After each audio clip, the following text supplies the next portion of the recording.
আমার এত বছর পরে মনে হলো ৫% দয়া দাক্ষিণ্য, দয়া করে ৫% দিলাম ৫০% ভোটারকে। কিন্তু এটা কি নতুন কিছু?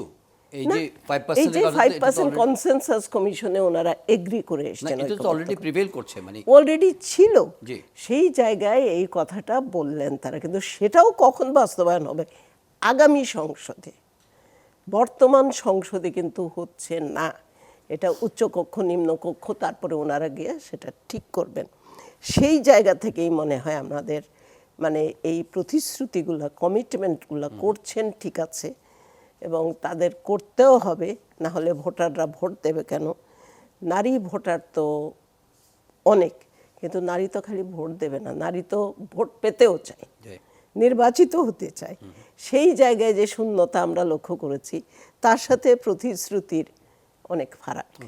নারীর প্রতি তাদের যে সম্মান এবং অংশীদারিত্ব, তাদের সমান সুযোগ দেওয়ার বিষয়টি, সব বিষয়ে কিন্তু একটা স্ট্যান্ডার্ড স্টেটমেন্ট আছে পার্টিগুলোর পক্ষ থেকে। অতীতেও আমরা দেখেছি এই ধরনের কোনো গুণগত মানে কি বলবো যে পার্থক্য দেখতে পাচ্ছেন কি না এবারের রাজনৈতিক দলগুলোর মনোভাবের ক্ষেত্রে বা তাদের এক্সপ্রেশনের ক্ষেত্রে?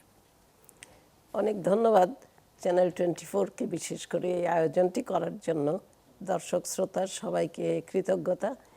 আরেকটা বিষয়, বিশেষ করে নারীর বিষয়টি তো খুব আকৃষ্ট করে বলে মনে হয় না যতক্ষণ না বিতর্কের সূচনা হচ্ছে কিছু। সেজন্যই আরও ধন্যবাদ দর্শক শ্রোতাকে যে এই আলোচনার মধ্যে তারা যুক্ত হয়েছেন। একটা বিষয় দেখেন, যখনই ওনারা যা দিচ্ছেন, ম্যানিফেস্টো বলি বা তাদের প্রতিশ্রুতি বলি, সেখানে দুটো বিষয় আসলে ওনারা নিশ্চয়ই এটা বোঝেন যে নারীর অবস্থা একটা জিনিস আর অবস্থান আর একটা জিনিস। নারীর এখনকার সিচুয়েশন আর স্ট্যাটাস, এ দুটোর মধ্যে পার্থক্য আছে। কিন্তু তারা অর্থনৈতিকভাবে কিভাবে আছেন এখন, নারী এখন অর্থনীতির চালিকা শক্তি হয়ে গেছে অনেক ক্ষেত্রে, অনেক জায়গায়। সেখানে একদম মাঠের থেকে শুরু করে গবেষণায় তো বেরিয়ে এসছে, কৃষিক্ষেত্রে 21টি কাজের মধ্যে 17টি নারী সম্পাদন করে, অথচ সেই কৃষকই আমাদের মুখে অন্ন যোগায়।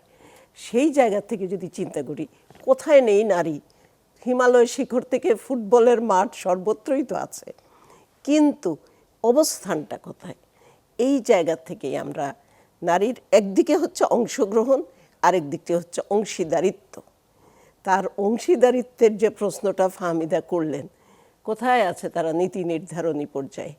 সেটা মাঠে ময়দানে থেকে শুরু করে কলকারখানায়, শিল্প, সর্বত্র।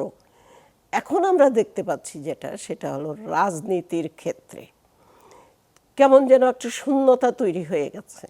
সেইখানে তারা ম্যানিফেস্টোতে বলছেন, এবং আমি আব্দুল্লাহ মোহাম্মদ তাহের সাহেবকে ধন্যবাদ দেব, উনি ক্লিয়ার করেছেন যে ওনা 5%।